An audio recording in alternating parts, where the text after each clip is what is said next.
va a ser de teoría de números, que es la clase que faltó el día lunes, me parece.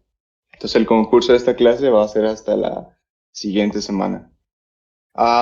Esta clase va a ser como un conjunto de tips, algoritmos útiles para lo que es teoría de números básica en general. Ah, Voy a intentar hilar lo más que pueda, pero bueno, algunos conceptos nada más los voy a aventar ahí. Son conceptos útiles y de eso va a venir algo en el examen, ¿no? Bueno, en el concurso de la siguiente semana. Entonces, lo primero con lo que quería empezar era con la conjetura de Goldbach. Entonces,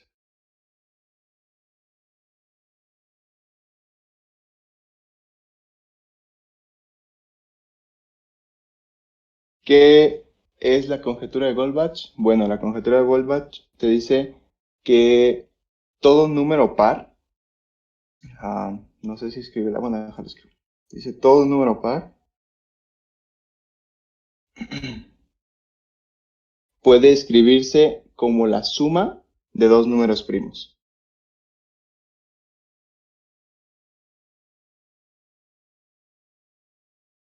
Ah,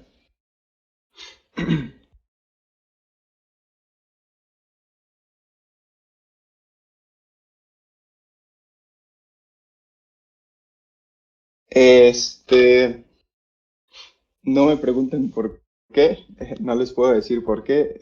Esto no está demostrado. Lleva, no sé si más de 300 o 400 años sin poder ser demostrado. Eh, pero es tan fuerte esta cosa que se asume que funciona, ¿sí? Creo que es uno de los problemas abiertos que están a la espera de poder ser resueltos por alguien. Pero bueno, al menos para un número, no recuerdo si era 10 a la 140 aproximadamente. O sea, se sabe que funciona porque se ha intentado computar eso, ¿no? Y se ha intentado buscar un número para el cual esto no funcione. Pero bueno, para todos los que se ha calado, esto funciona. Entonces, al menos para programación competitiva, donde las cotas siempre son menores, van a ser menores a 1.18, que es lo que cabe en un long long de C++, bueno, siempre van a poder usar la conjetura de Goldbach. Entonces, perdón, no está completa. Todo número par puede escribirse como la suma de dos números primos. Bueno, este número par tiene que ser mayor a 2, claramente. Eh, Porque sí, ¿no? Porque dos, no. La única manera de poder sumar dos con dos números menores a él son uno y uno no es primo. Entonces, si esto lo intentan con cuatro, bueno, cuatro se puede escribir como dos más dos. Este, seis se puede escribir como tres más tres. Estos primos no necesariamente tienen que ser diferentes, pueden ser iguales, por eso funciona con cuatro. Eh, 8 se puede escribir como, ¿cómo que sería? Ah, 5 y 3. como, ajá, como 5 y 3. Ah, ajá, entonces esto siempre funciona, ¿no? Y siempre viene por ahí un problemita que puede incluir algo de esto, que quizá no sea esto directamente, pero pueda servir para resolver algo más grande, ¿no? También de la conjetura de Goldbach sale una segunda que se llama, creo que la conjetura débil de Goldbach. Se le dice la conjetura débil de Goldbach porque puede ser, si se llegara a demostrar la conjetura de Goldbach, entonces eh, sería directamente demostrable que la conjetura débil de Goldbach funciona, porque la conjetura débil te dice que todo número impar eh, impar mayor a 5 puede escribirse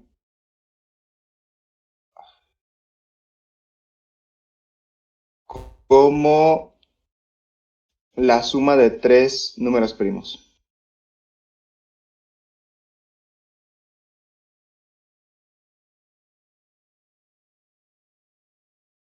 Esta, esta conjetura débil sí está demostrada, entonces de eso sí pueden estar seguros. Creo que se demostró en 2013, algo por ahí. Entonces, pues bueno, todo número par puede ser representado como la suma de tres números primos. Que de hecho, o sea, si se sumiera que funciona para todo número la conjetura que lo hacemos, estamos asumiendo que funciona para todos los números, pero si estuviera demostrado, pues sería fácil demostrar la conjetura débil, ¿no? Porque entonces tienes que un impar se representa como la suma, se puede representar como la suma de un par y un impar. Y tú sabes que un par se puede representar como la suma de dos primos, de dos números primos, ¿sí? Entonces, ah, ¿cómo escribo esto? Bueno, primo par más primo par, ¿sí? Eh, ¿cómo que, ¿cómo que si no hay ninguna restricción con los primos?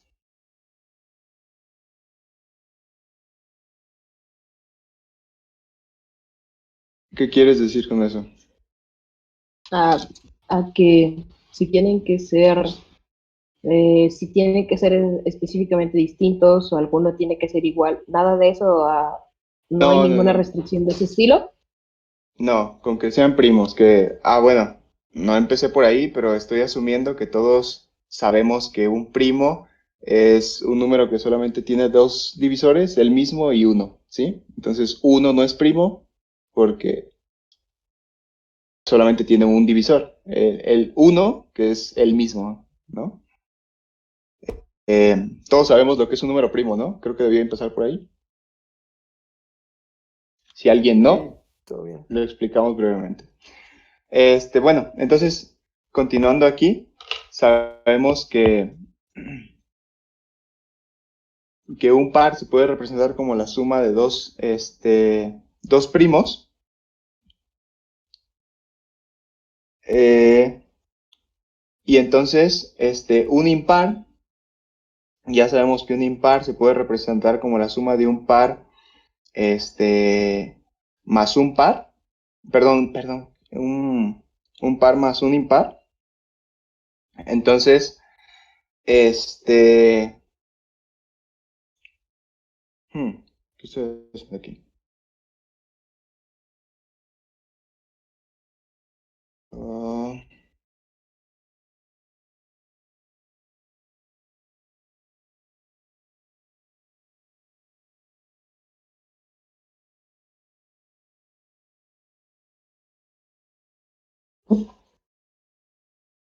bueno, ya no sé lo que iba a decir inicialmente, pero sabemos que todos los primos son impares, ¿no? Y solamente tenemos un primo par, que es el 2. El resto de los primos son impares. Entonces, siempre podemos buscar tomar dos impares primos que nos sumen un par, ¿sí? Dos impares primos que nos sumen un par, que esto es la conjetura de Goldbach, que sabemos que siempre existen dos primos que nos puedan sumar un par. Entonces, solo nos faltaría un impar extra para poder generar un impar, ¿no? Y esto se cumple para todos los que sean pues mayores a 5. Estas dos cosas siempre pueden asumirlas. Por lo que les decía, no hay número que se haya encontrado aún que no funcione la conjetura de Goldbach, y la segunda pues ya está demostrada. Ah, ¿Dudas con eso? De esto voy a poner un problemita simple, no voy a poner nada complicado. Y bueno, otra cosa que es útil en programación competitiva es saber obtener divisores o saber factorizar un número, ¿no? Entonces, ¿Cómo podemos obtener todos los divisores de un número? Pues bueno, la manera trivial de hacerlo es que si tenemos un n y queremos encontrar todos los divisores de este n, pues podemos iterar en un for desde i hasta n, desde 1 hasta n, y ver por cuáles i, n módulo i, es igual a 0, ¿no?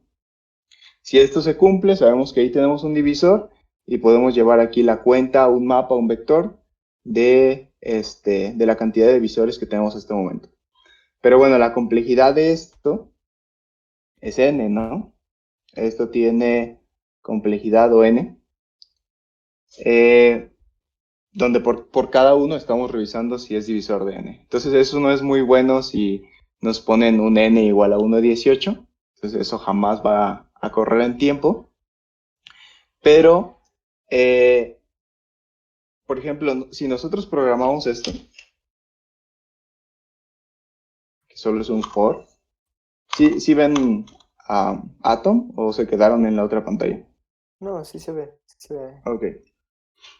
Entonces, si tenemos un n, esto simplemente es checar desde 1 y menor igual a n, porque n es divisor de n.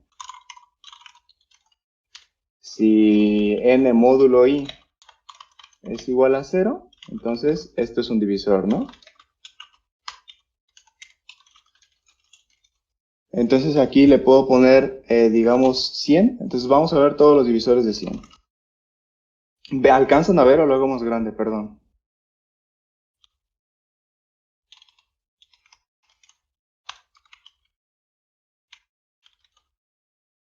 Pues yo sí veo, pero sí está un poquito chiquito, entonces ándale ahí.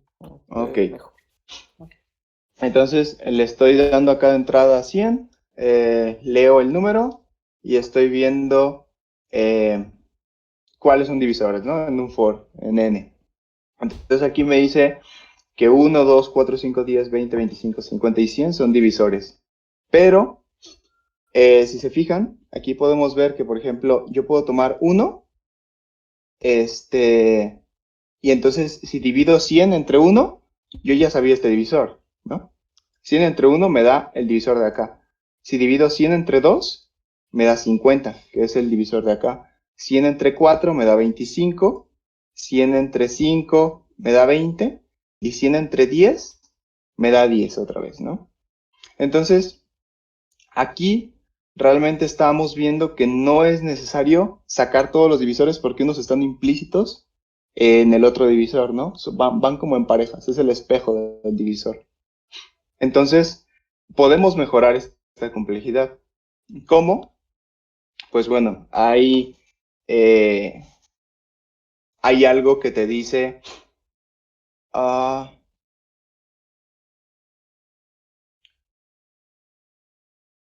que para un número n, o sea, para un n, tú nunca vas a encontrar un factor primo de n que sea mayor a la raíz de n, ¿sí?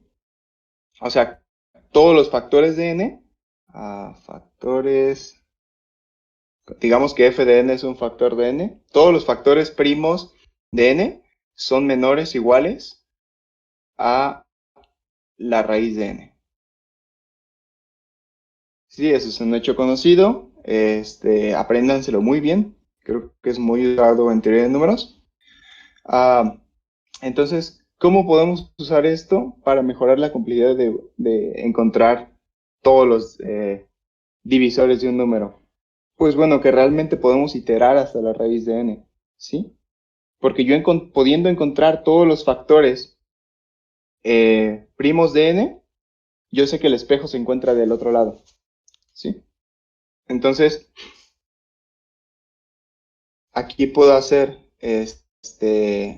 un for ahora que vaya desde 1 hasta la raíz de n menor o igual.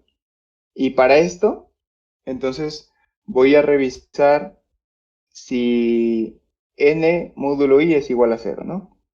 Primero necesito ver que este i sí lo divida, porque como vimos, tanto 1 como el espejo son divisores, dividen a n. Si esto ocurre, pues bueno, entonces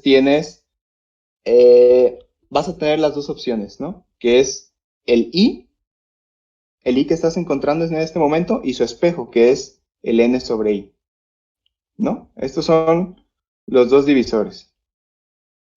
Entonces, para este i, primero podemos revisar si n sobre i,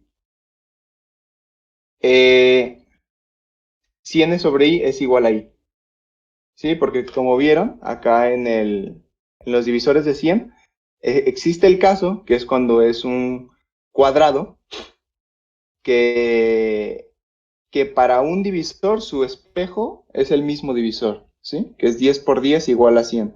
Entonces, si tú estás haciendo un acumulado, si tú estás sacando todos los divisores, te va a dar este repetido. Entonces, necesitamos revisar que no sea repetido.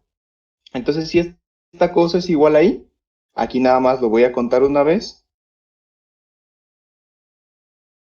Y si no, sé que ahí tengo dos divisores.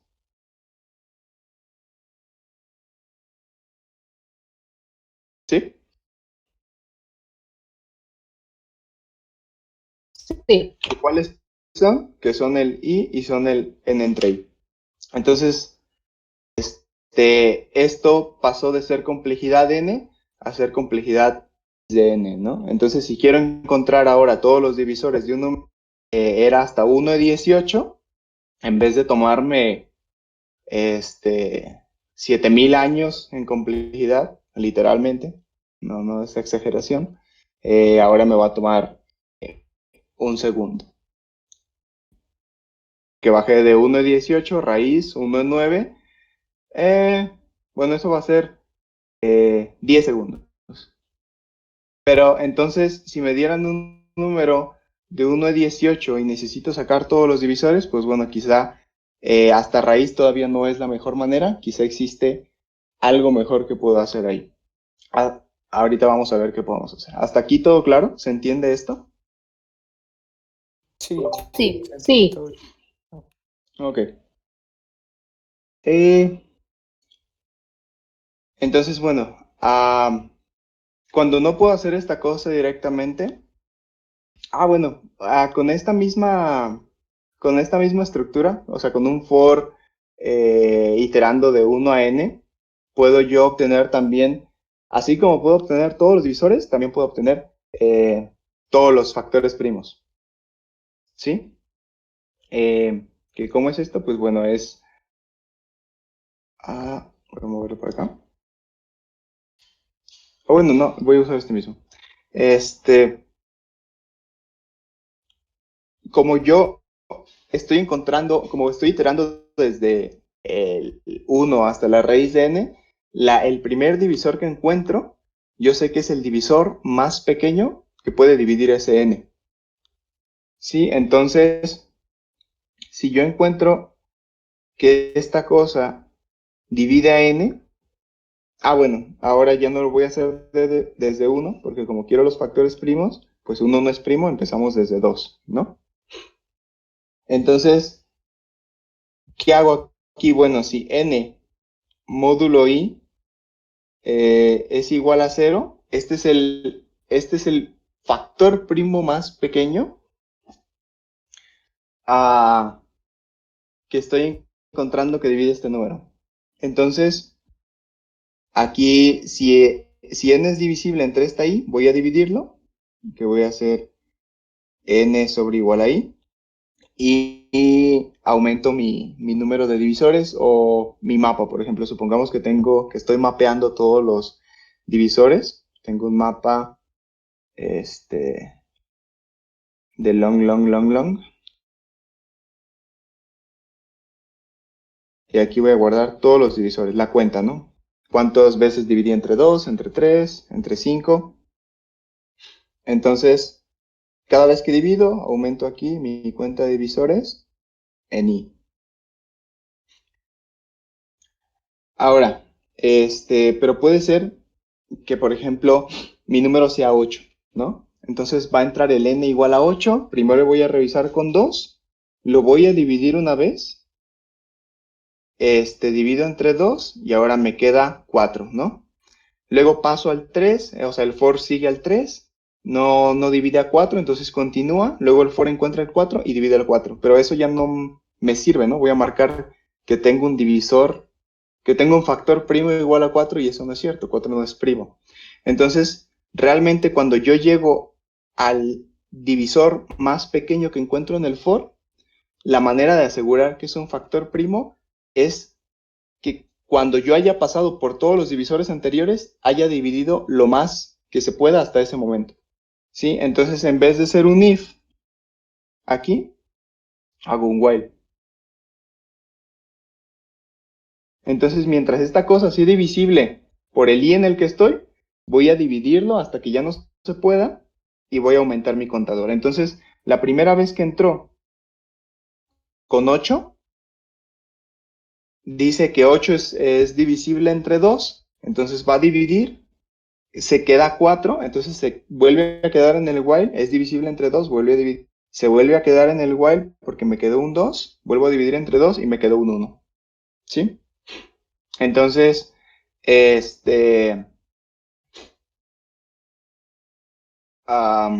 pues ya, entonces aquí ya terminó. De hecho, ya terminó todo porque el for va desde 2 hasta la raíz de n. Entonces, la raíz de 1, pues es 1. 2 es mayor que 1 y ya terminó. ¿Sí? Y esto ya me asegura que cuando yo pase por otros divisores que no son factores primos, pues ya los eliminé antes, dividiendo lo más que podía sobre un mismo factor primo. Entonces, por ejemplo, ¿qué sería otra? Bueno, si tuvieras 5 por 8, aquí tendríamos, si el número que estoy metiendo es un 40, o sea que es un 5 por 2 a la 3. Entonces va a entrar primero al 2, divide lo más que puede al 2, o sea que va a ser entre 8 realmente, va a quedar entre 2, 20 entre 2, 10 entre 2 y al final me queda un 5. Esto ya no lo puede dividir, el for va a avanzar al 3, va a avanzar al 4, luego va a avanzar al 5, por fin va a dividir el 3, 5 y me queda 1, ¿no? Entonces mi mapa me quedó la cuenta de 2 igual a 3 y la cuenta de 5 igual a 1. ¿Sí se ve que esto funciona o hay dudas con eso?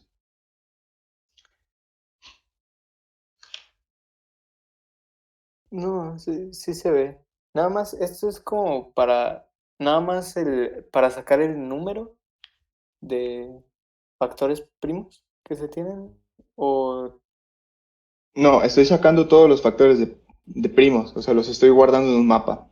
ok. Entonces, digo que mi divisor o mi factor y le aumento la cuenta. Entonces, cuando sale de esto, Ya. me va a decir que div en posición 2 hubo 3 factores 2. Ujú. Div en posición 5 hubo 1. Ok, ¿Sí? sí. Y bueno, esto va hasta raíz de n, entonces la peor complejidad es de nuevo raíz de n. ¿Sí? Entonces pueden hacer una factorización en raíz de n. Ok. ¿Qué más con esto? Nada. Recuerden que, bueno, cuando hagan estas cosas, por ejemplo, lo voy a implementar acá. Vamos a hacer esa factorización, nada más para que quede el ejemplo, que sería un for i igual a 2 y menor o igual, siempre que sea menor o igual, sqrt de n y más. Aquí lo que yo les decía era un mapa que mapee de long long a long long y estos van a ser mis factores, ¿sí? Entonces, mientras yo pueda dividir, o sea que n módulo i sea igual a 0, voy a seguir dividiendo sobre este mismo factor y voy a seguir aumentando mi mapa, que sería factor en i más, ¿sí? Y esto ya sería todo. Y acá voy a imprimir el mapa.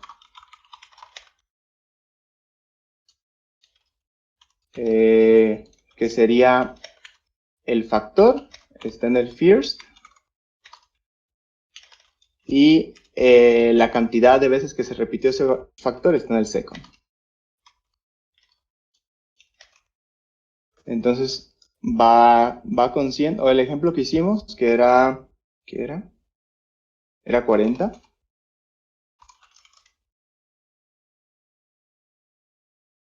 MP, se llama fact.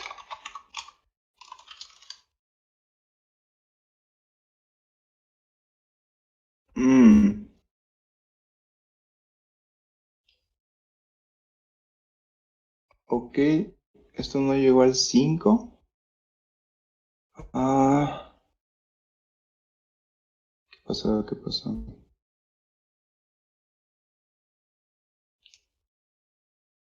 Bueno, creo que se me había pasado esto. Cuando estén factorizando, como vamos hasta la raíz de n, la raíz de n siempre va a ir disminuyendo, ¿sí?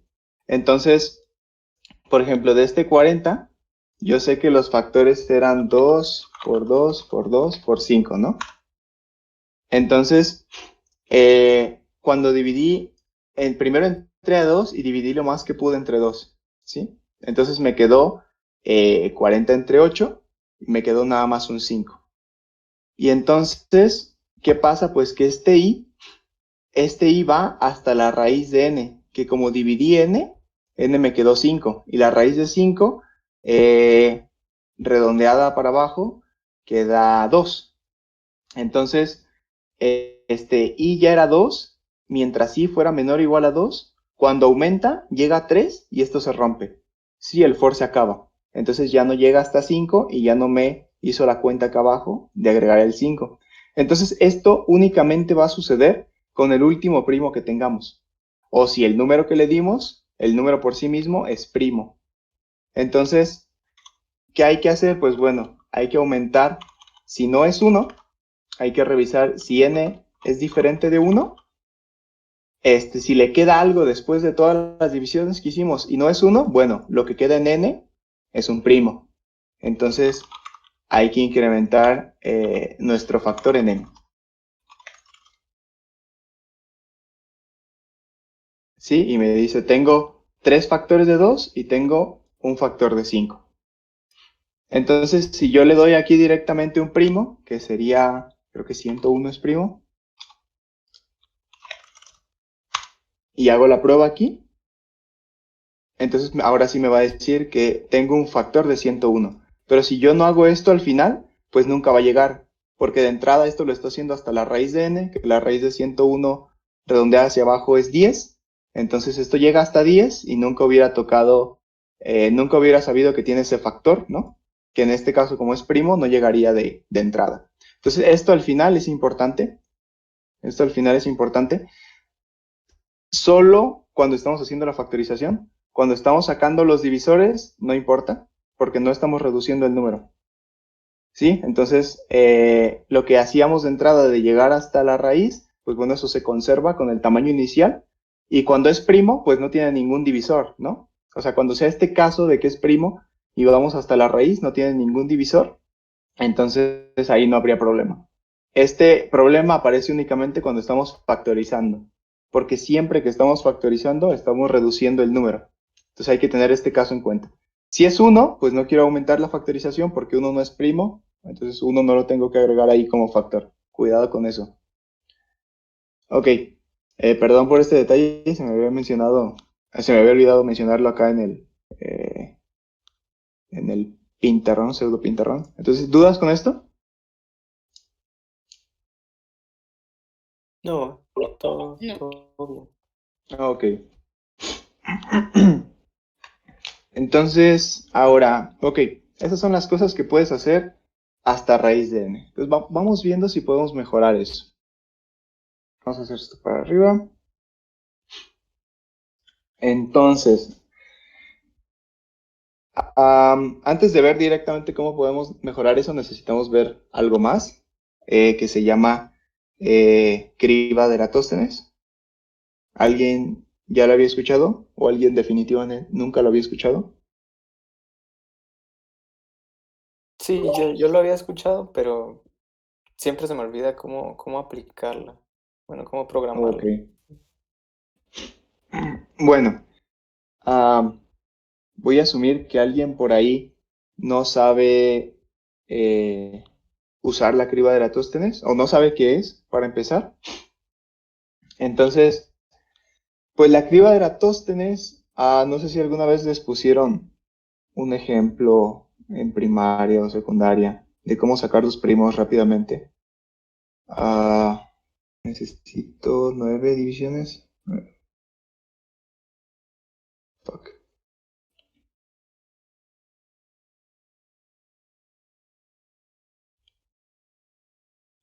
Supongamos que es una matriz perfecta. Entonces, tenemos aquí la cuenta, es 1, 2, 3. Oh, me faltó otro.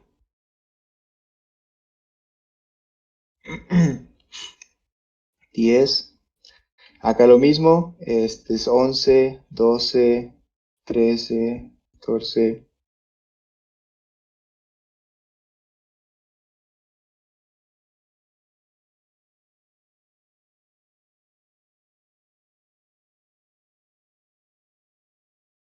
Entonces, no le voy a seguir. Dejémoslo hasta ahí. Ah, bueno, quizá creo un par más, pero nada más voy a poner las unidades, porque es lo mismo.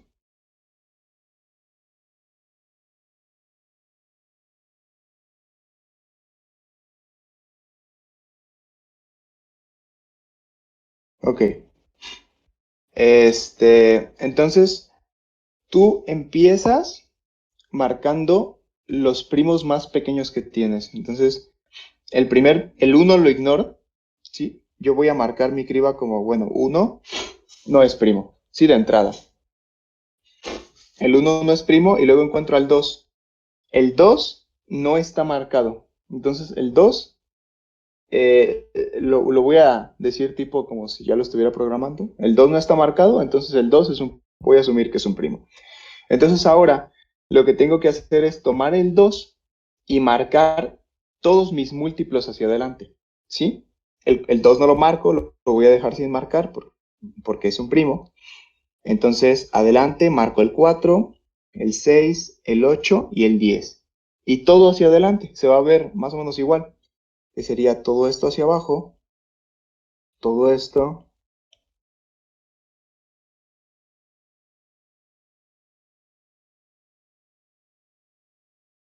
¿Sí? Entonces, con el 2, como ya tomé el primo, como ya sé que el 2 es primo, sé que todos esos que acabo de marcar no son primos.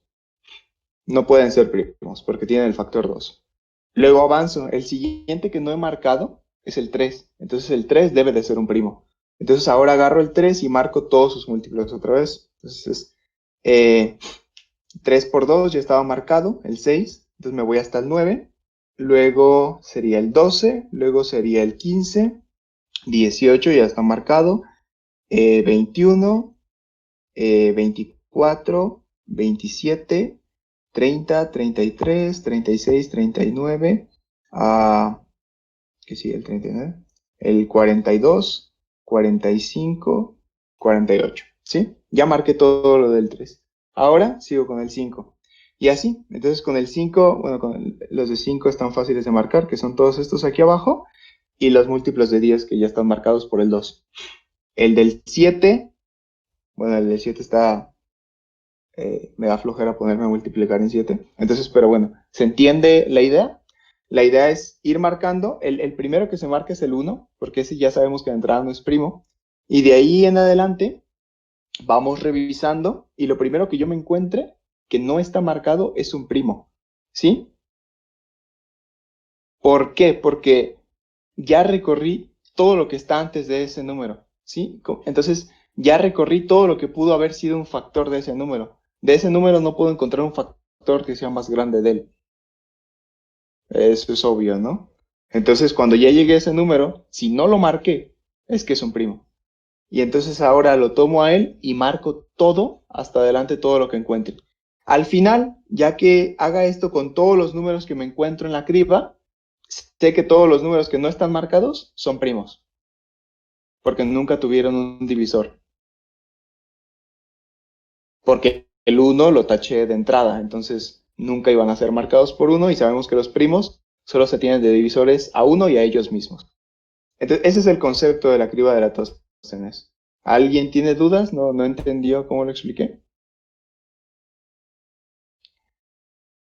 Bueno, entonces, ¿cómo implementamos esto?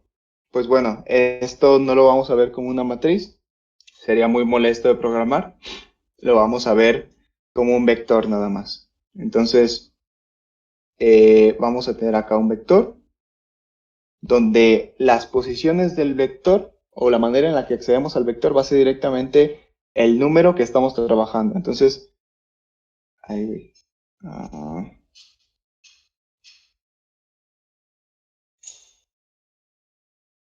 esto está a ser indexado, entonces voy a 0.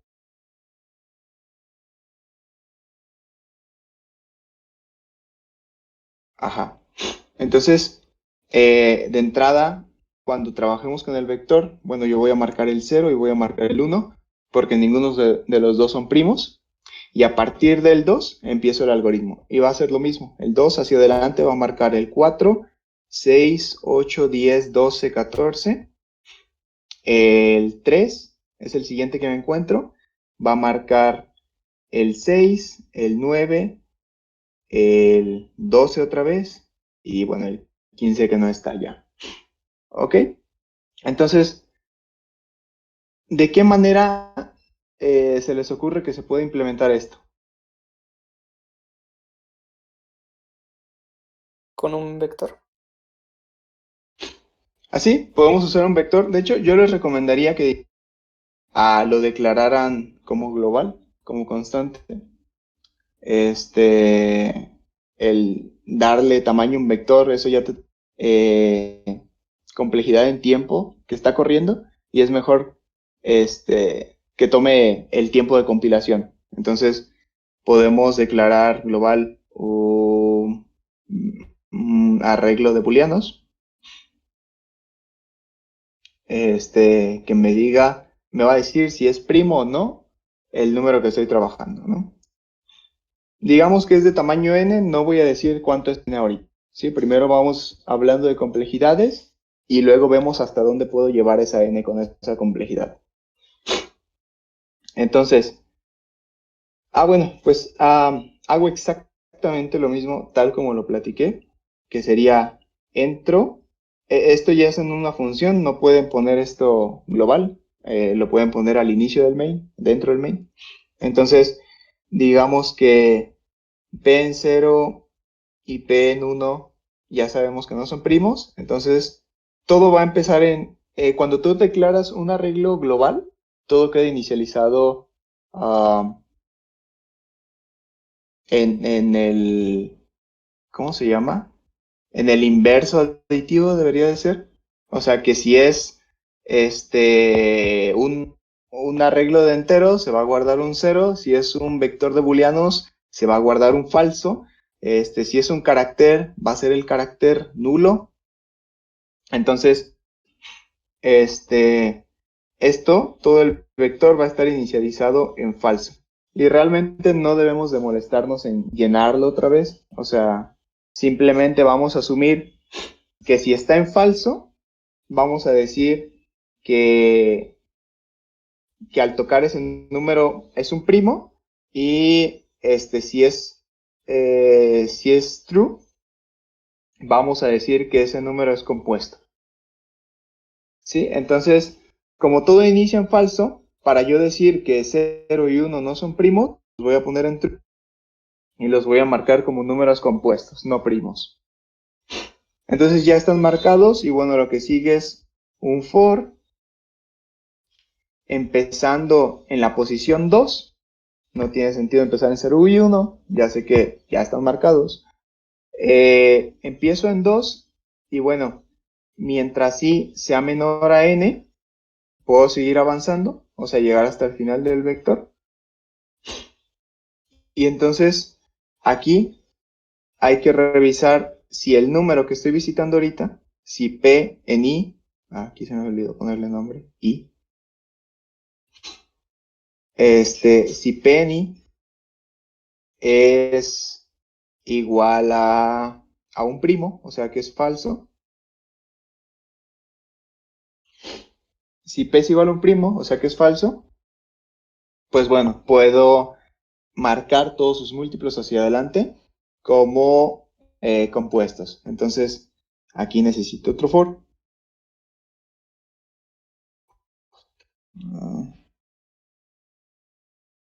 Que vaya, que vaya una posición más adelante. No quiero marcar esta posición que estoy marcando como un primo. Entonces, esta J va a ser igual a I más I, ¿sí? O I por 2, el primer múltiplo de este primo. Y y voy a recorrer la J hasta N, menor a N. Y va a ser, aquí podría ser J más más. Y entonces acá abajo reviso, bueno, si el J en el que estoy, módulo I es igual a 0, pues bueno, esto debería ser marcado, o sea que a este J lo puedo dividir con el primo en el que estoy, entonces este J debe de ser marcado como compuesto, que era true, ¿no?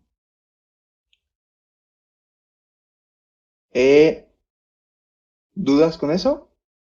Entonces lo que estoy haciendo es recorrer el I desde 2 hasta N, reviso si ya era primo, si era primo, bueno, entonces ahora recorro desde adelante, desde el I hasta el final del N, y si encuentro un múltiplo de I, o sea que J módulo I sea igual a 0, entonces lo marco como compuesto. Eso no es primo. ¿Por qué? Porque es divisible por el primo I en el que estoy ahorita. ¿Eso queda claro? ¿Ven algún error ahí?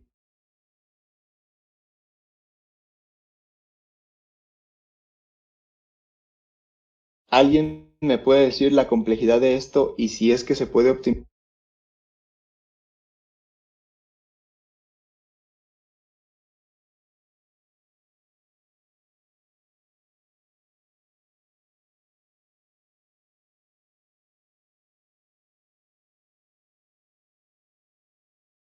A ver, sí, ¿cuál es la complejidad de esto que estoy haciendo? Alguien dígame.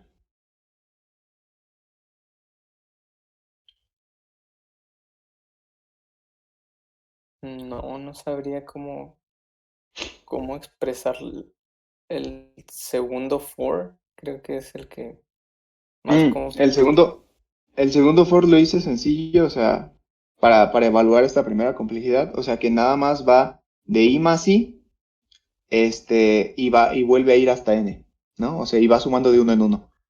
Entonces, tengo un primer for que va desde 2 hasta N, o sea que recorre N. Aquí estoy recorriendo N. Y tengo otro for que recorre desde la I en la que va hasta N también. Entonces, puedo decir que esto al final es N. Entonces, la complejidad de esto ahorita es N cuadrada. ¿Sí? Ok. Entonces, ¿ven algo que se le pueda optimizar ahí?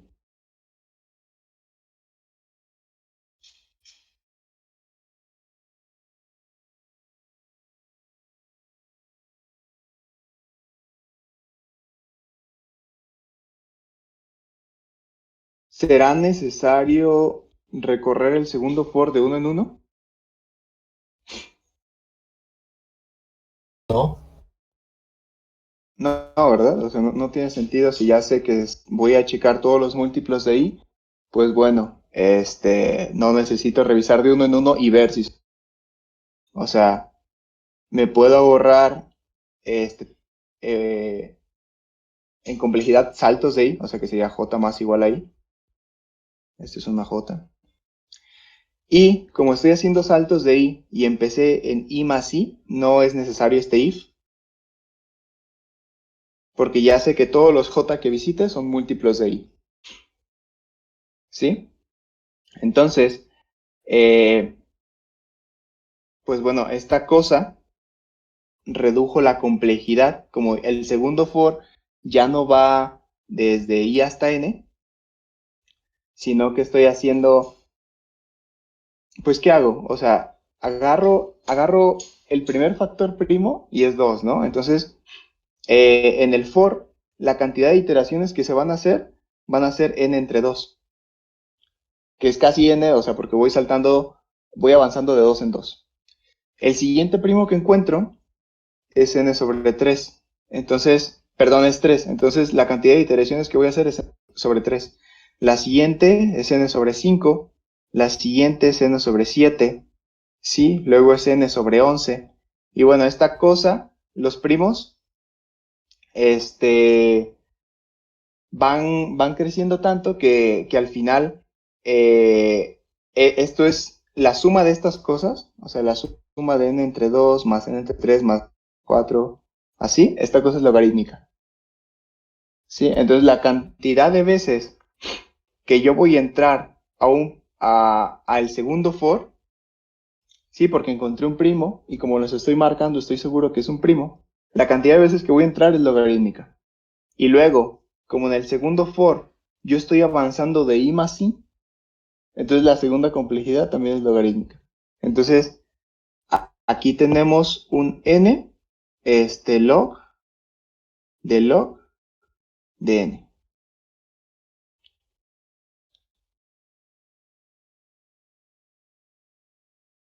Sí, lo dije de manera muy burda, hay demostraciones de esto,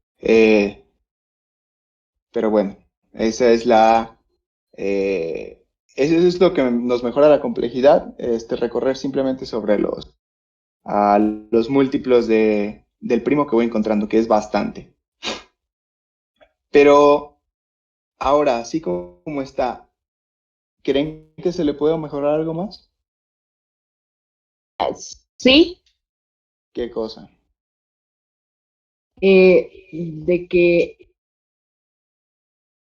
como los primos, el único primo par es el 2, pues puedes checar en un if primero el 2 y después empiezas en 3 y es i más igual 2. Ok, sí, esa es una optimización que hacen. Creo que no mejora tanto, pero hay gente que sí lo hace. O sea que lo que dijo fue, ¿cómo recorro esto? A ver. Déjenme descubrir cómo seleccionar. Ah,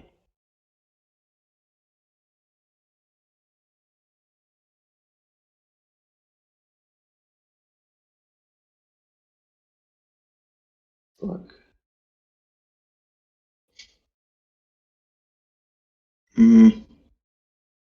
Esperen.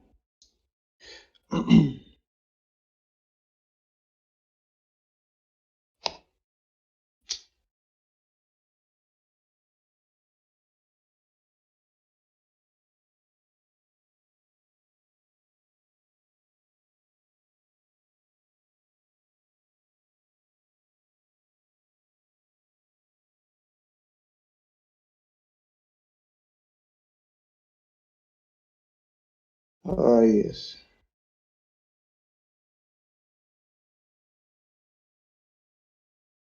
Bueno, denme un minuto. Ahora tengo que deshacer todo esto.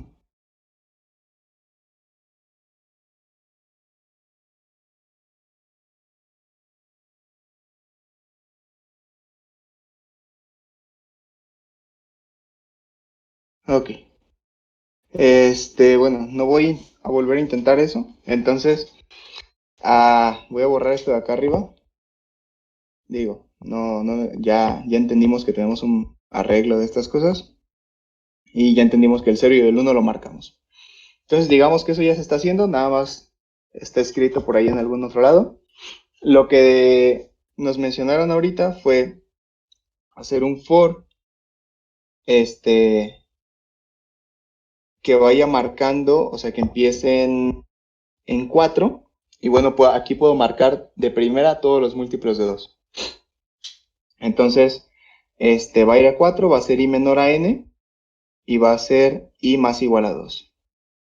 Entonces yo puedo marcar todos los p sub i, aquí hay un i, todos los p sub i igual a true, o sea, como compuestos, que no son primos.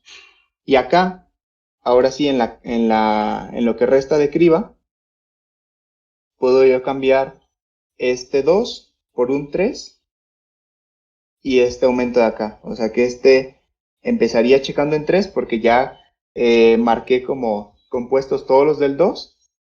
Y entonces acá mi incremento de i sería más igual 2. ¿Sí? Porque ya no tengo que checar ninguno de los pares. Este es el único número con el que conviene hacer eso. Entonces, si quieren optimizar un poquito más, hasta ahí pueden dejar esa cosa de ahí. Entonces, eso reduce acá la complejidad de escriba entre 2. ¿Sí? Entre 2 el primer for, me parece.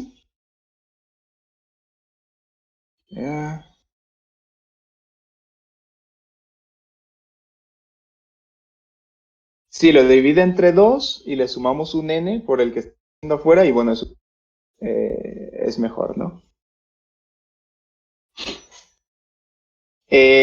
Ok, aparte de esa optimización, ahí ya lo mejoramos un poco más, pero ¿algo más se le puede hacer? ¿Algo que hayamos dicho ahorita anteriormente, al inicio de la clase?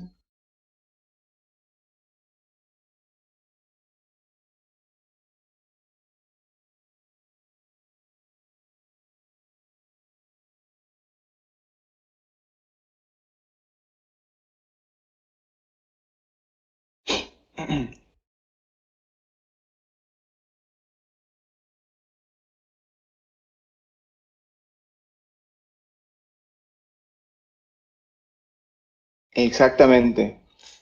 No necesitamos, sabemos que no existen primos después de la raíz de n, ¿no? Entonces, aquí yo estoy haciendo un arreglo de n.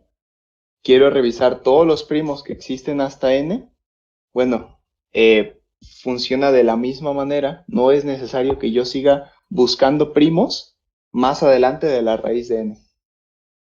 ¿Sí?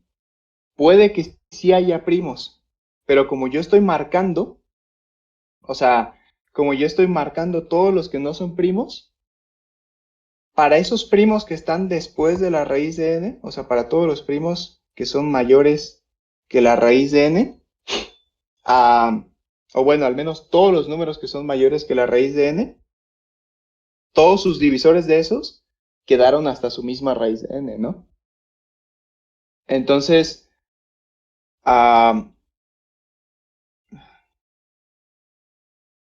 creo que lo estoy diciendo un poco confuso.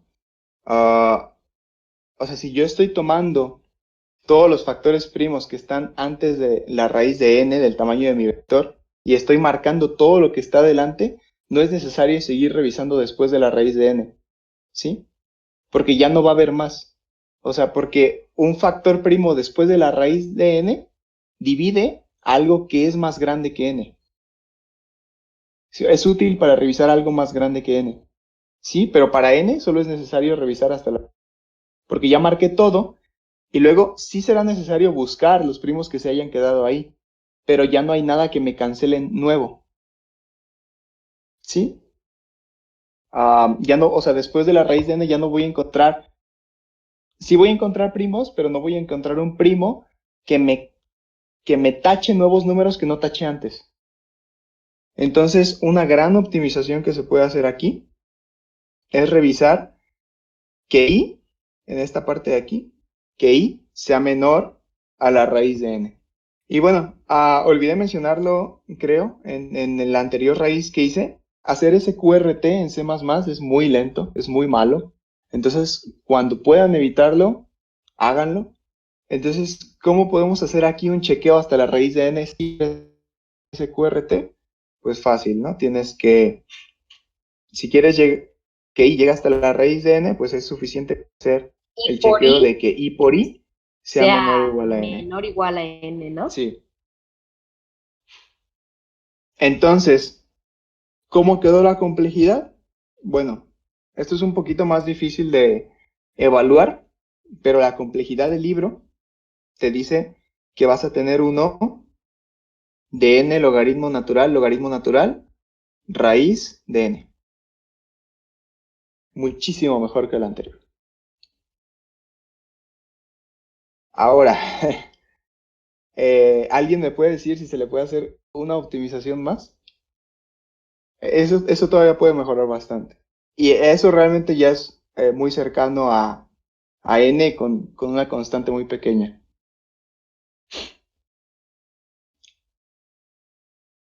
Bueno, a lo mejor no lo ven ahorita, pero algo.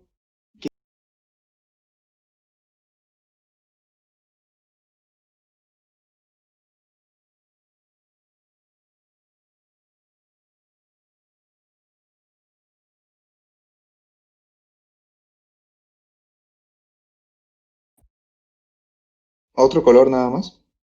Entonces, digamos que el color del 2 es el verde. Entonces, yo voy estoy escuchando muchos ruidos en Discord. No sé si mi micrófono está desconectado. Si me corto, díganme. O no sé si es alguien más. Pero bueno, voy a marcar todos los múltiplos de 2. Entonces, agarro el 2 y voy a marcar todo lo que está adelante. Entonces, marqué el 4, el 6, el 8, el 10. Y de ahí todo para abajo, ¿no? Como antes.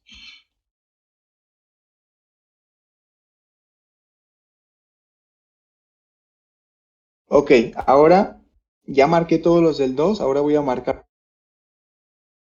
Entonces digo, el primer múltiplo de 3 que voy a marcar es 6, pero el 6 ya lo había marcado, ¿sí?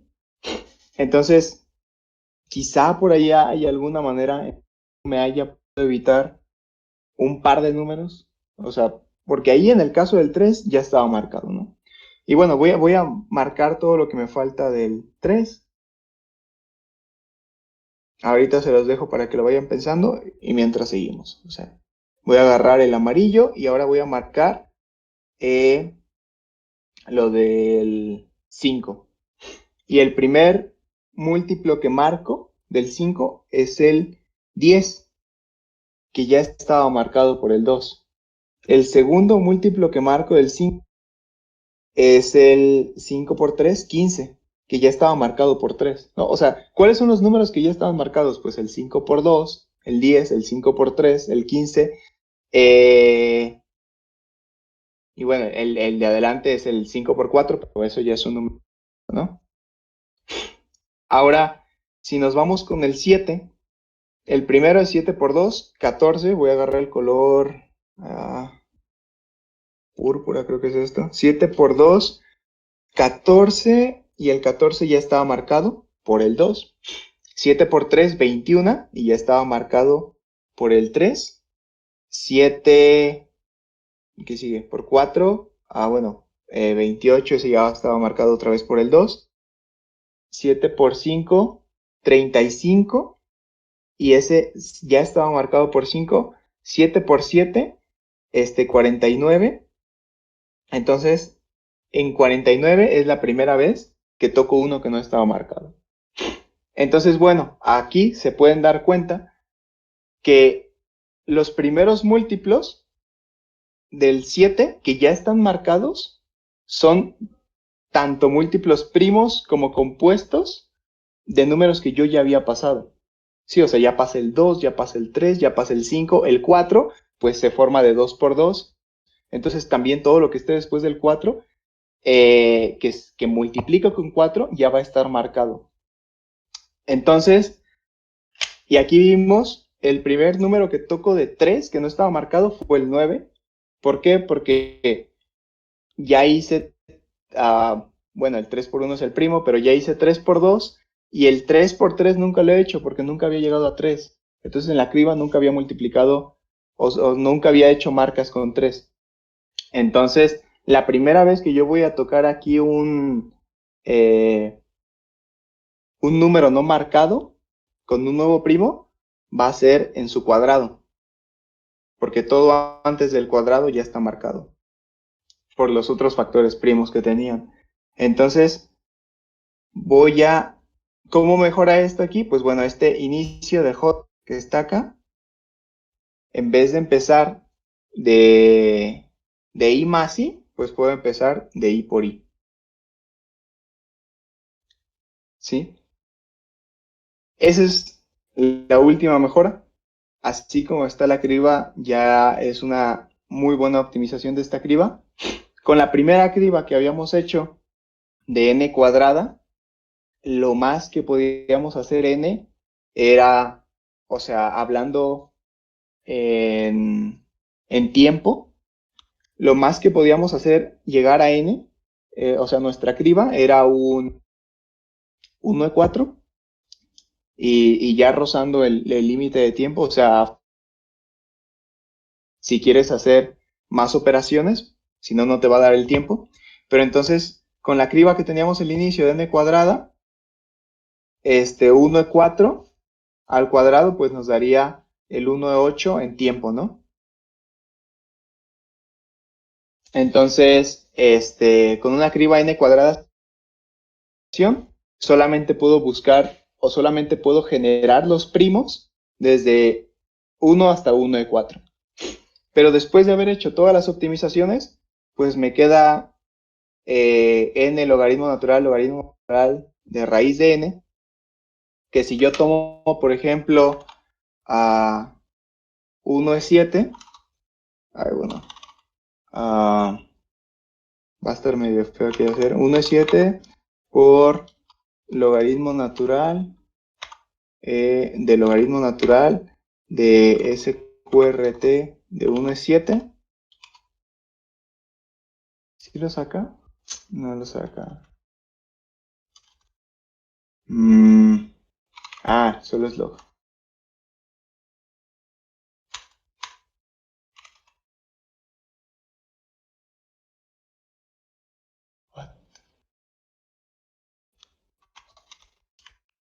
Creo que es función.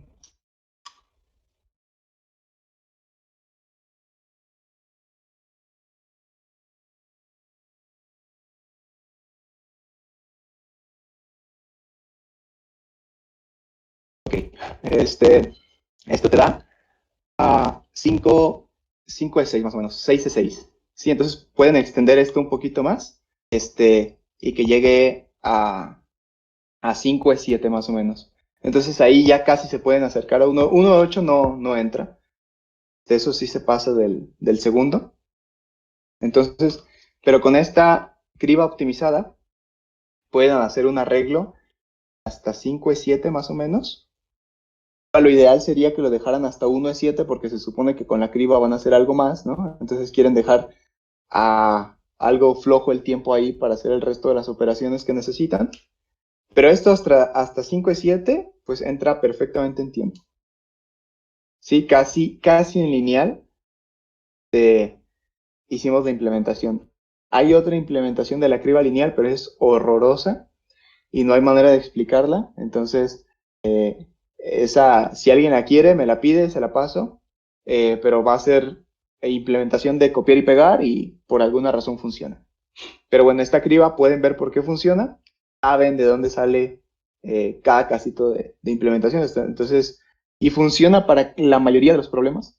Entonces, creo que solo una vez he usado la implementación de la criba lineal, pero generalmente el tiempo de los problemas está lo suficientemente sueltito para poder usar estas cosas.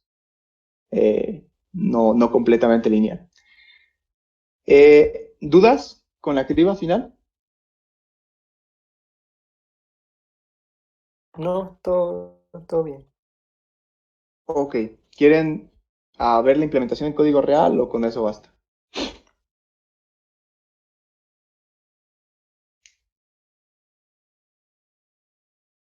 No, pues yo creo que con esto, ¿no? Porque bueno, ya está como programada casi. Va. Ok, entonces, ¿qué resta de hacer ahí? Pues nada, ya tienes un vector un arreglo que tiene marcados como true o false el número dependiendo si es primo o compuesto.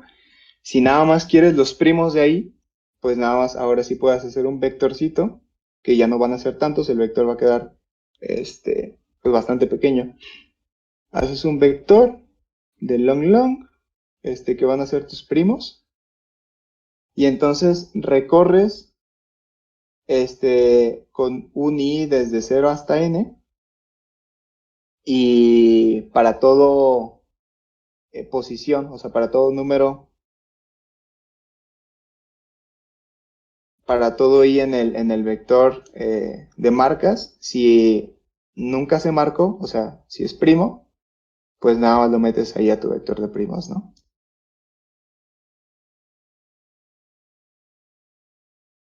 Y esto toma O de n, entonces no es mucho. Si entra la criba, pues entra esto sin problemas.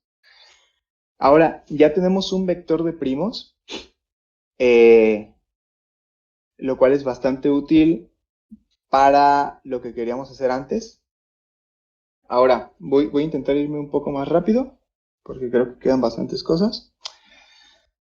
Ya habíamos visto cómo hacer la factorización en primos en raíz de n, pero ahora tenemos un vector de primos. Vamos a ver si podemos mejorar un poquito más el tiempo de factorización. Entonces, ¿qué haríamos ahora? Pues bueno, es muy similar, nada más que ahora ya no vas a ciegas entre los números, o sea, ya no estás recorriendo a ciegas hasta raíz de n, sino que ya sabes exactamente cuáles son los primos, ¿no? No hay necesidad de pararte y hacer chequeos innecesarios en números compuestos. Entonces haces bueno, digamos que esto es una función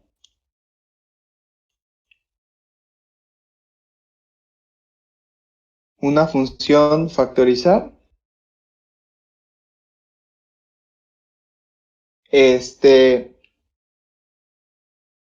y vamos a factorizar un n. Entonces, ¿qué vamos a hacer con esto? Pues bueno, ahora en vez de recorrer lo que le decía, en vez de recorrer hasta raíz de n, pues podemos recorrer entre los primos. Entonces, for auto para cada primo en primos. Esto no es pseudocódigo, eso sí corre en C++. Entonces, para cada p en primos, si esta p, si este primo al cuadrado, o sea, si este primo al cuadrado es menor o igual al n, seguimos, ¿no? Si no, pues ahí ya no habría necesidad y podemos hacer un break. Por lo mismo, nada más es necesario revisar hasta la raíz. Entonces, si el primo al cuadrado es menor o igual a n, puedo intentar factorizar ahí. Entonces, digamos que yo tenía igual mi mapa de factores.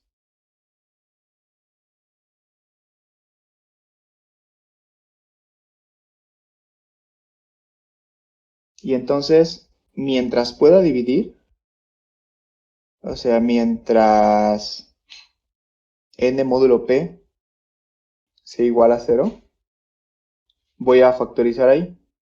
O sea, que sería dividir mi n y meter a mi mapa de factores.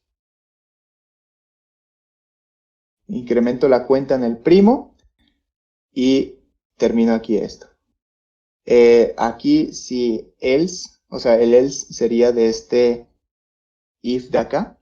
O sea, si el primo por el primo no fue menor o igual a n, entonces es mayor, entonces ya no necesito revisar todos los primos que siguen porque ya me pasé de la raíz. Entonces,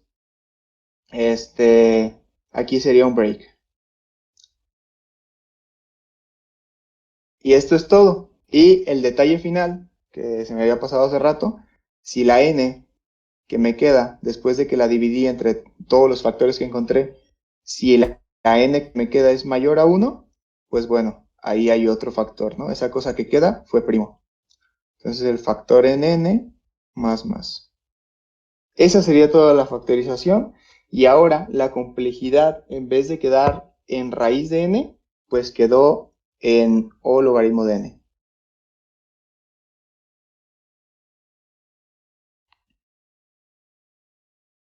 O sea que eso es bastante bueno, ¿no? Creo que si fuera un número de 1 a 18, solo te toma 18 operaciones factorizarlo. Sí, 18 en tiempo.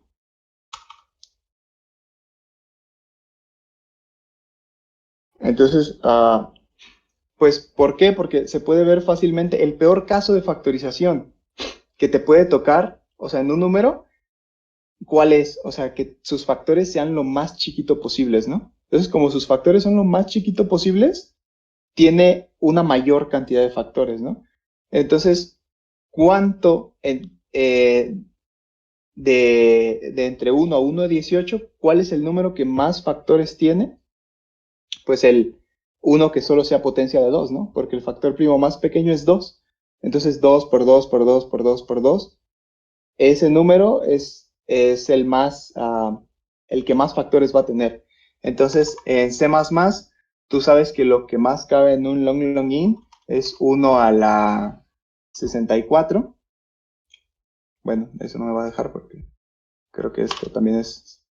Ahí está, ¿no? Entonces el número más grande que te puede salir es 918. ¿Y cuántos pasos me va a tomar factorizar eso?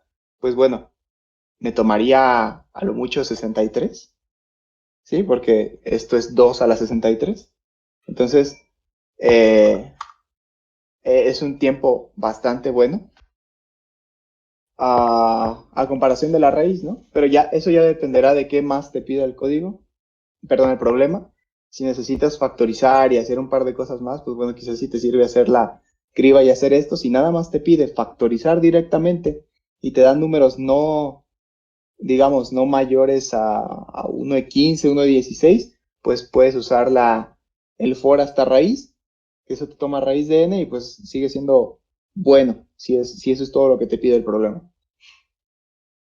Ok, aquí ya factorizamos.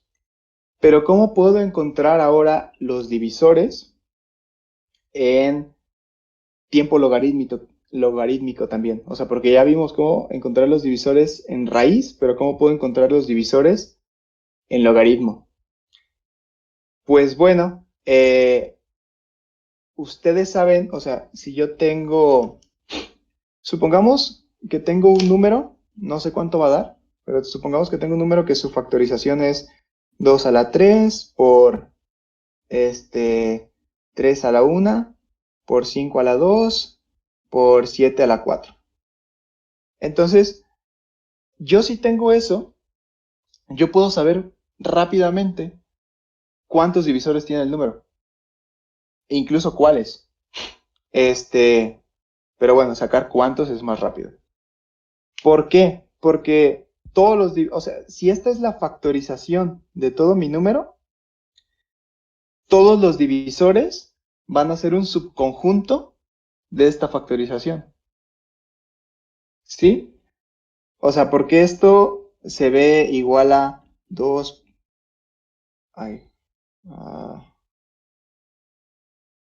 Esto se ve igual a 2 por 2 por 2 por 3 por 5 por 5 por 7 por 7 por 7 por 7. Entonces, si yo tomo lo que sea, cualquier subconjunto de aquí, que tome estos dos, este 3, estos dos 7, obviamente va a ser divisor de mi número. ¿Sí? ¿Todos ven eso? ¿Alguien tiene dudas con eso? O sea, si todos son los factores de mi número, lo que sea que yo tome de ahí es un divisor. ¿Sí? ¿Por qué? Porque todos están multiplicando, son los factores primos. Entonces, cualquier subconjunto que tome de ahí es un divisor. Entonces, como cualquier subconjunto que tome de ahí es un divisor y ya sé cómo sacar estas cosas, que esta cosa es la factorización, ya las sé sacar en log de n, entonces también puedo sacar la cantidad de divisores en log de n. ¿Por qué? Porque ¿de cuántas maneras puedo escoger un divisor de aquí? ¿Alguien me puede decir? ¿Cómo se...? De, de, de 10 factorial entre 2 factorial por 3 factorial por 5 factorial por 7 factorial. 10 factorial. ¿Por qué? Porque al tomar los números, es que... Ah, no. No, No, creo que no. Sería una combinatoria. ¿Cómo sería la combinatoria?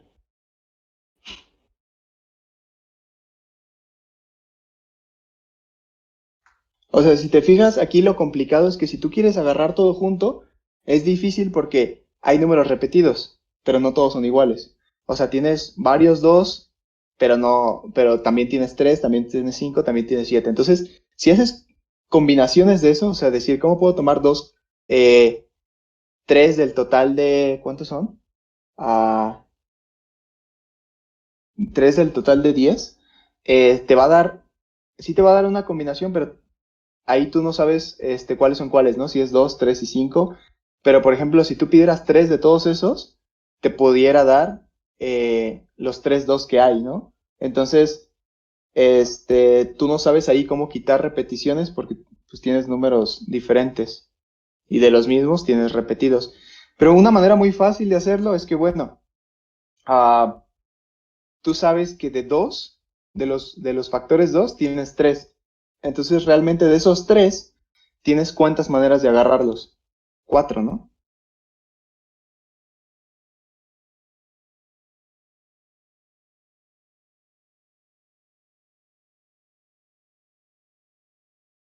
O sea, como todos son iguales, pues puedo escoger no tomar ninguno, tomar uno, tomar dos, tomar tres y ya, ¿no? Y son esas 4 maneras, porque no hay diferencia entre cuáles 2 tomo. Como solo son 2, todos son iguales, pues. Solo son números 2. Entonces, puedo agarrar 0 o 1, 2 y 3. Y luego, del 3, tengo 2 maneras de elegir. O agarro ningún 3 o agarro un 3. Del 5 tengo 3, agarro solo 1, 2. Y de todos los 7 tengo 5 maneras. Entonces, la cantidad de divisores que tengo es 4 por 2 por 3 por 5. En donde, si en todos eligiera no tomar ninguno, o sea, sabes que me queda uno, ¿no? Porque es 2 a la 0. O sea, si de aquí, de estas 4 opciones que tengo, elijo no tomar ninguno, pues es 2 a la 0, te queda uno, ¿no? Y si de todos elijo no tomar ninguno, me queda uno por uno por uno por uno, y uno es divisor del número, ¿no? De cualquier número. Y si elijo tomar todos, que sería 2 a la 3, por 3 a la 1, por 5 a la 2, por 7 a la 4, pues bueno, eso es multiplicar absolutamente todo, que de inicio era la factorización del número. Entonces lo que me queda al final, pues es el número en sí, que n siempre es divisor de n. Entonces esos son los casos esquina, que sí se cumplen, y de adentro, pues bueno, puedo elegir de todas estas maneras, ¿no? ¿Eso se queda claro? ¿Me creen? Sí. Bien, entonces, pues ya no hay más. O sea, ¿por qué? Porque si ya saqué toda la factorización, esto de aquí, esto está en el mapa. Entonces, para poder sacar todos los divisores, o sea, está en el mapa que teníamos acá arriba de FACT, en donde fuimos acumulando todos los factores primos que teníamos. Entonces, tengo el acumulado de cada uno. Tengo justo esto, lo que está en el rectángulo. Entonces, para sacar la cantidad de divisores, cantidad igual a 0 inicialmente, no, perdón, a 1, porque voy a multiplicar, es igual a 1, entonces recorro todo el mapa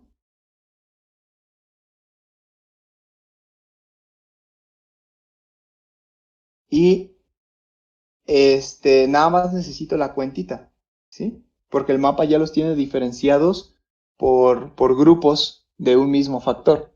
Entonces, lo que me importa es la cuentita de cuántos tengo ahí. Entonces, para cada i second, que es donde llevo la cuentita, va a ser la cantidad por igual el i.second más 1. ¿Sí? Y ya al final puedo regresar la cantidad y eso ya es mi cantidad de divisores. O sea, exactamente el mismo código que está acá arriba para factorizar y luego poner esta línea nada más para sacar todos los divisores, la cantidad de divisores. Si quiero todos los divisores, o sea, que yo quiera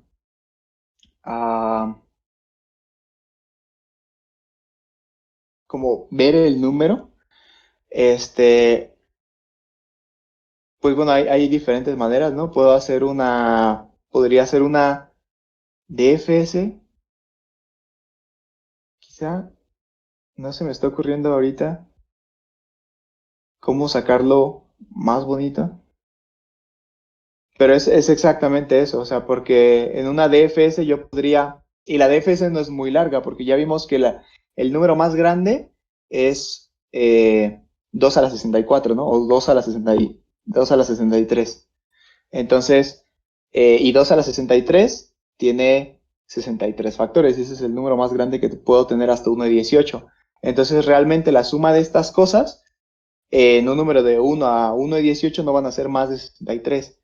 Entonces yo puedo hacer una DFS, va a quedar súper cortita, en la que puedo elegir cuánto tomo de cada uno. Entonces, digamos que en la DFS primero entro al 2, esto lo tengo como un arreglo, entonces nada más tengo 3, 1, 2, 4.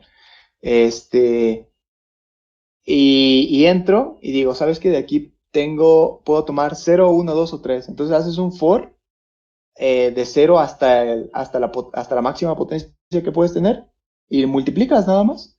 2 por 2 por 2, luego sigues, 3 por 3, luego sigues, 5 por 5 y al final puedes ir guardando todos los números que te genera eso. La complejidad de esa cosa pues es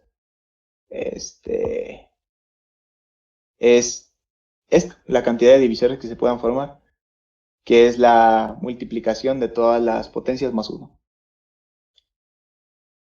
¿Dudas con eso?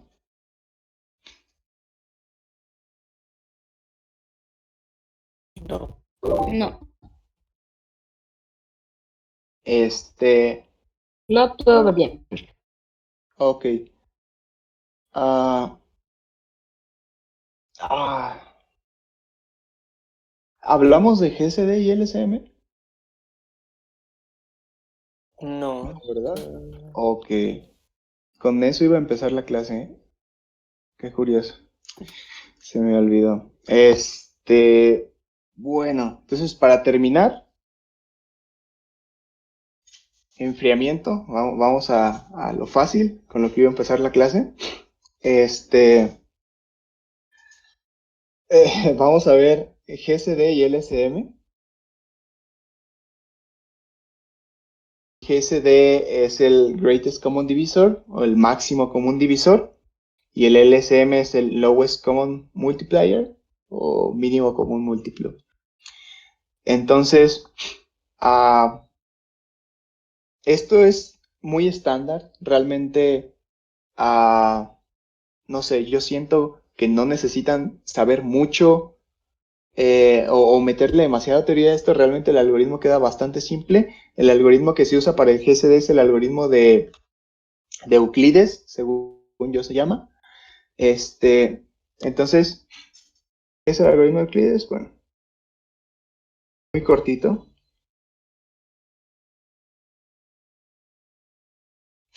Lo que busca el algoritmo de Euclides es ir disminuyendo, o sea, porque cuando tú vas a sacar GSD lo haces a partir de dos números, ¿no? Tienes A y B y tú quieres sacar el GSD de estas dos cosas. El máximo común divisor de estas cosas. Entonces, tú sabes, o sea, tú esperas que para el GSD compartan factores primos, ¿no? Entonces, si estas cosas no compartieron factores primos, entonces al final el resultado debería ser 1, ¿no? Pues esto lo puedes ir sacando con módulos. Entonces, de tal manera que tú puedes ir reduciendo el par de números haciendo módulo 1 y módulo a otro. Entonces, digamos que los números son, no sé, 12 y 24. Bueno, ahí el máximo común divisor debería ser 12, ¿no? Entonces, aquí uno va a ser A y uno va a ser B. Entonces, primero intentas sacar módulo con respecto a otro. Entonces dices, 12 módulo 24, pues te queda 12, ¿no? Todos ya están familiarizados con el término módulo, que es el residuo de una división. Sí. ¿Sí? Ok. Entonces, o sea, todo lo que estuve haciendo todo el rato fue módulo, que era residuo. O sea, si tú haces X módulo Y, esto es el residuo de lo que te queda de la división de X y Y. Entonces, si yo hago 12 módulo 24, pues de residuo me queda 12, ¿no? Entonces, cuando haces módulo, los intercambias, porque tú quieres ir sacando módulo de uno a otro y uno a otro. Entonces, pasas para acá y pasas lo que te quedó del residuo del módulo acá. Y vuelves a hacer lo mismo. Ahora, 24 módulo 12. Bueno, 24 módulo 12, 24 es divisible entre 12. Entonces ahí te quedó un 0. Bueno, se va a cambiar de lugar. Quedó un 12 y te quedó un 0. Cuando tenemos 0, tenemos que detenernos. Porque no puedo hacer módulo 0, no puedo hacer división entre 0. Entonces, cuando ya uno de los dos llegó a 0, el otro es el máximo común divisor. Entonces, así tal como lo expliqué es el algoritmo de Euclides. Entonces, queda bastante cortito, que sería que el GCD de A y B va a ser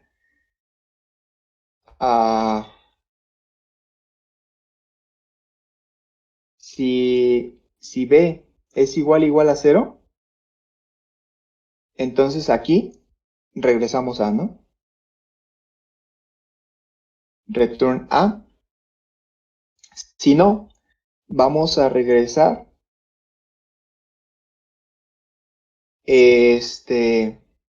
los vamos a cambiar de lugar y voy a sacar un módulo al mismo tiempo. O sea que al cambiarlos de lugar va a quedar B acá y acá va a quedar A módulo B. ¿Sí? Y eso ya es todo el GCD. Si lo quieren, si quieren ser one-laners y quieren que se vea más bonito esto, pues bueno, pueden hacer el operador del signo de interrogación, creo que se llama operador ternario, que te quedaría que GCD de AB,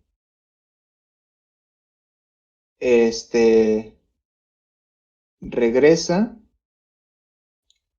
si tiene algo B, entonces vamos a regresar el GCD de B y A módulo B, y si no, regresamos A, porque significa que B es 0.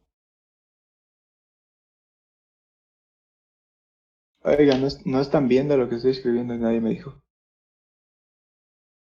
Acá. Ok, entonces lo vuelvo a explicar. Si tiene algo B, regresamos el GCD de B y A módulo B. Si no, si B ya es 0, entonces no puedo hacer esta división, porque no puedo dividir entre 0, entonces simplemente regreso A, que ya va a ser el GCD de entre los dos números. Y el LCM, pues, el LCM ya sabemos que, o sea, el mínimo común múltiplo, ya sabemos que es A por B entre el GCD de A y B. ¿Sí están de acuerdo con eso? El mínimo común múltiplo es igual a A por B entre el máximo común divisor de A y B. Entonces, pues, literalmente es eso, nada más que aquí, como te pueden dar números muy grandes, no hay que hacer esta multiplicación directa porque, por ejemplo, si me dan 1 de 18 y 1 de 18, o bueno, números muy cercanos, esto me puede dar un overflow del entero. Entonces, primero hay que dividir entre el GSD y ya luego multiplicamos por el otro número. Entonces, el LCM te quedaría como de AB, pues es nada más regresar A entre el GCD de A y B por B. Y esto es el LCM. ¿Sí? Bueno, obviamente estas cosas son muy útiles, no para las cribas, pero cuando estás resolviendo cosas de divisibilidad, son cosas bastante útiles y que por seguro siempre las van a utilizar en un problema de teoría de números. Estas cosas funcionan en logaritmo, ambas, ¿por qué? Porque GCD es logaritmo y LCM llama a GCD. Entonces, estas cosas funcionan en O log n.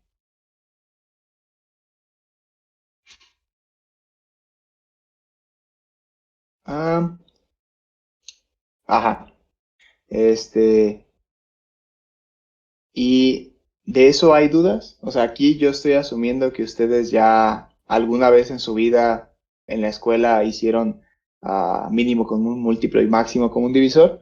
Esta simplemente es la manera de implementarlo eficientemente con Euclides y que son implementaciones que van a usar siempre. O sea, creo que no hay mejor manera de hacer GCD y LSM que no sea con Euclides. ¿Dudas con eso último? Perdón, eso debió ser lo primero, pero se me olvidó. Pero ya había terminado con lo de las cribas para factorizar y sacar divisores. Todo bien, todo se entendió. Ok. Sí, Ah, bien. Gracias. otra cosa. ¿Alguien había visto la criba para factorización rápida? ¿O alguien había escuchado de eso? ¿O alguien ya la había implementado? Lo he escuchado, pero no sé qué es. Sí, no, ni Es, idea. No. bueno, así como hicimos una criba para, ah, para marcar como primos, para números primos y números compuestos, pues bueno, si se fijan lo que estamos haciendo ahí, ah, al final, pues nada más es para volverla a recorrer y poder sacar los que estén marcados en true, ¿no? Que son los que se quedaron como primos. Y luego con eso, factorizar, que es recorrer todos los números primos hasta menor que la raíz. Y ahí voy guardando en mi mapa todo lo que hicimos antes.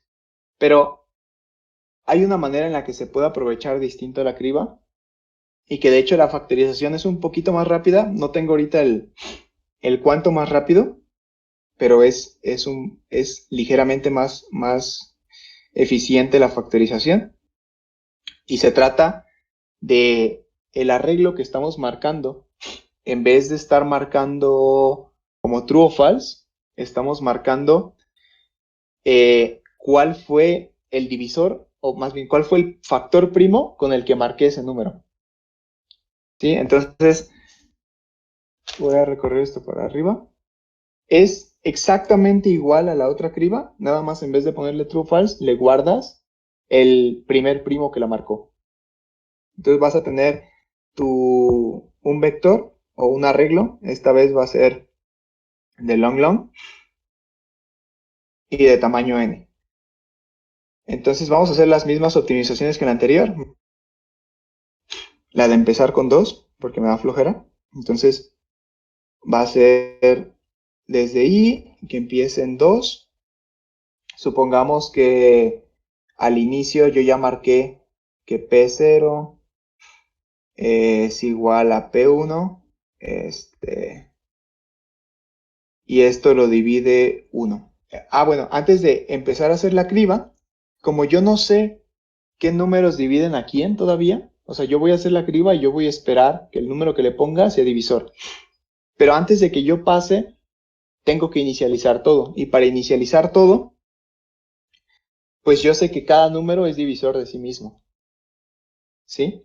Entonces, puedo inicializar toda mi criba con un for desde i, desde 0 no, porque ya estoy marcando el 0, desde 2 hasta n, donde el pi sea igual a i. Entonces aquí le estoy diciendo que ahorita el divisor que tengo para cada i es el mismo i, lo cual es cierto, ¿no? Entonces ahora sí, para la criba, lo mismo de hace rato, empiezo un i en 2, mientras el i sea menor a la raíz de n, o i por i sea menor o igual a n, y aumento en i. Entonces, aquí si yo encuentro un número que, que p en i sea igual a i, o sea que yo encuentro un número que es divisible por sí mismo, porque acuérdense que al p le voy a guardar el divisor más pequeño que tiene, ¿sí? Entonces, si el divisor más pequeño que tiene en ese momento al que estoy llegando es i, entonces ese es un primo, ¿no? Aquí no estoy metiendo al 1 porque no estoy ni empezando en 1 y al inicio marqué el 1. Bueno, lo marqué como el mismo, pero no estoy empezando en 1. Porque cuando factorice realmente me voy a detener cuando llegue a 1, ¿no? Como en todos los otros ejemplos que llevamos de la clase. Entonces, si yo encuentro un pi que es igual a i, esa cosa es primo. Entonces, como es primo, voy ahora a agarrar un j y voy a marcar todo lo que está delante con ese primo. Entonces, el j se puede usar la misma la misma mejora que hicimos hace rato. Entonces, j empieza en i por i, porque todo lo anterior ya fue marcado. Y mientras j sea menor a n, j más igual a i. ¿Sí? Y para cada uno de estos j, el menor o el primero que lo acaba de dividir es j. No, perdón, es i. Y el primo del que estoy hoy. Entonces, ya que hice todo esto, quedó en la misma complejidad que la criba anterior, pero ahora, para cada uno de los i del arreglo, tengo el menor primo que lo divide. Entonces, me va a quedar algo más o menos así. 0, 1, 2, 3, 6, 7, 8, 9. Estos los marqué con 1, con ellos mismos, porque me voy a detener cuando sea 1, entonces igual no afecta mucho. 2 tiene 2, 3 tiene 3, son primos. Cuando llegué al 2, bueno, al inicio todos tienen su número, ¿no? 2, 5, 6, 7, 8, 9. Cuando llegué al 2, marqué todos mis múltiplos de 2, entonces el 4, el 6 y el 8 pasaron a tener un 2. ¿Sí? Supongamos ahí terminé con el arreglo, ahora voy al 3, y el 3, sus múltiplos ahora son 2 y 9. Perdón, se va a quedar con el divisor más grande porque voy a volver a pasar por ellos con otro primo.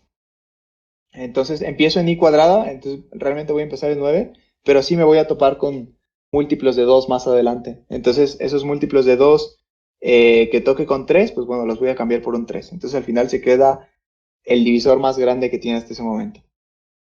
Para el 9 voy a guardar un 3. Y bueno, el 4 ya no es igual a 4, entonces no es primo. El 5, si es igual a 5, es primo. Y así se va a seguir, ¿no? Entonces, si se fijan, los primos igual me quedaron el 2, el 3, el 5 y el 7. Y a los demás les quedó el primo más grande que los dividía. ¿Y por qué me sirve eso para dividir? Pues bueno, es para factorizar, perdón. Pues es medio obvio, ¿no? Porque ahora yo lo puedo hacer nada más en un while, O sea, es decir, si voy a hacer, tengo mi mapa de factorización.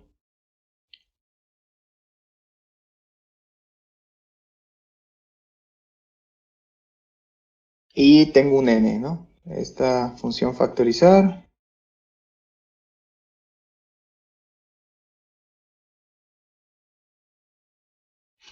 Entonces, ahora lo único que tengo que hacer es un while mientras el p en n sea diferente de 1. Mientras esto esté, yo voy a poder dividir. Sí, porque cuando es igual a 1, o cuando es 0, o cuando es 1. Que realmente cuando es 0, yo nunca debería estoy dividiendo. La división no va a dar 0, porque estoy dividiendo por un número menor o igual a él, que es lo que me quedó aquí en el arreglo. Y entonces, nada más voy a hacer, primero lo guardo, porque si lo divido, entonces mi posición aquí en n va a cambiar. Entonces, primero guardo en factor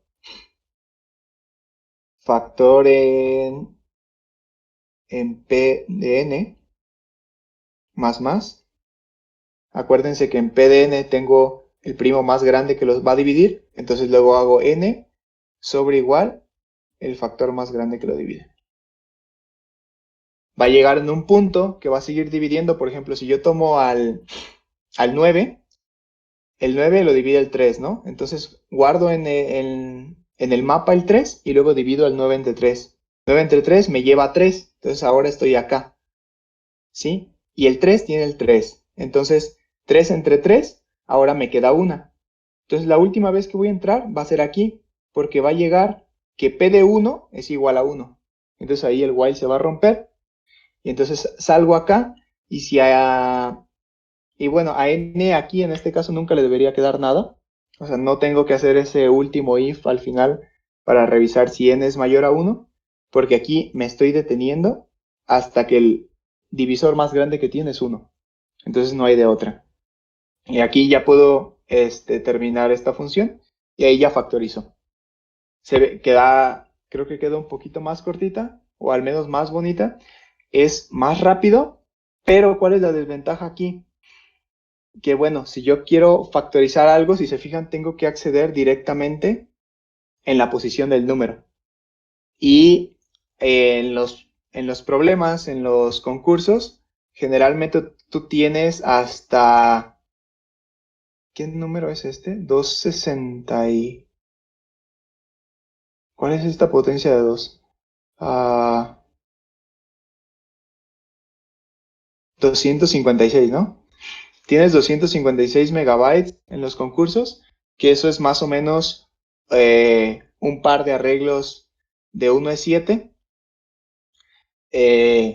Cuando digo un par me refiero a varios, o sea, pero ya no realmente un arreglo de 5E7 por ahí ya vas a tener problemas con memoria. Entonces, si yo quiero factorizar un número mayor que este, no voy a poder. No voy a poder porque lo primero que tengo que hacer es acceder al vector y no puedo hacer un vector más grande que esto. Sí, entonces, si quiero factorizar muy rápido, puedo hacer la criba de factorización, que es esta, que es una adaptación súper sencilla de la criba normal, pero tengo que tener en cuenta que solo sirve para números menor a esto, porque no la puedo hacer más grande. Y la otra, en la que solo saco los primos, sí puedo factorizar cosas más grandes, porque ya vimos que la factorización la puedo hacer llegando únicamente con primos iguales a la raíz del número que voy a factorizar. Entonces, yo podría con una criba de 1E7 factorizar un número de 1E14, por ejemplo. ¿Sí? Porque el primo más grande que pueda dividir a un número que llegue hasta 1E14 va a ser un número primo que no pase de 1E7. Entonces ahí perfectamente funciona la otra criba para factorizar hasta 1E14, pero no es tan rápida como esta. Entonces ahí, dependiendo del problema, tienen que ver qué les conviene, qué usan, qué saben y con lo que tengan hacer algo, ¿no? Ya, esta es la última criba que quería mostrar. ¿Sería todo? ¿Dudas con esta última criba? No, también se entendió muy bien. Va. Entonces, si no hay dudas, sería todo. Y nos vemos en el concurso la siguiente semana. Ok, muchas gracias. Muchas gracias. Nos vemos. Dale, nos vemos. Hasta luego.